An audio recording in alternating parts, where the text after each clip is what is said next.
Pemerintah Kota Palembang melaksanakan kegiatan Welcome Dinner, the 30th Session of the Man, and the Biosphere Program International Coordinating Council atau MAB ICC UNESCO, Jumat malam 27 Juli 2018 di Rumah Dinas Wali Kota Palembang. PLH Wali Kota Palembang Harobin Mustafa mengatakan, kegiatan Welcome Dinner ini sendiri dilakukan dalam rangka menyambut kedatangan perwakilan MAB ICC UNESCO yang melaksanakan konferensi yang ke-30 di Indonesia, dan khususnya Palembang karena pada tahun 2018 ini ditunjuk oleh pemerintah pusat untuk menjadi tuan rumah konferensi UNESCO ke-30.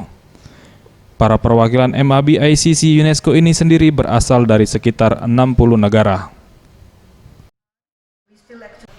Pertemuan ini dimaksudkan dalam rangka mengembangkan biosfer, cagar biosfer, artikan lingkungan mengenai pengembangan sistem pengelolaan biosfer. Nah, salah satu yang dicanangkan sama mereka, di mana Taman Nasional Sembilang ditetapkan sebagai biosfer. Tujuan Kongres MAB ICC UNESCO ini di Palembang adalah dalam rangka mengembangkan sistem cagar biosfer di Indonesia. Dan pada tahun ini, Taman Nasional Sembilang akan menjadi lokasi pengembangan sistem cagar biosfer oleh MAB ICC UNESCO pada kongres ini. Tim Liputan Sriwijaya TV.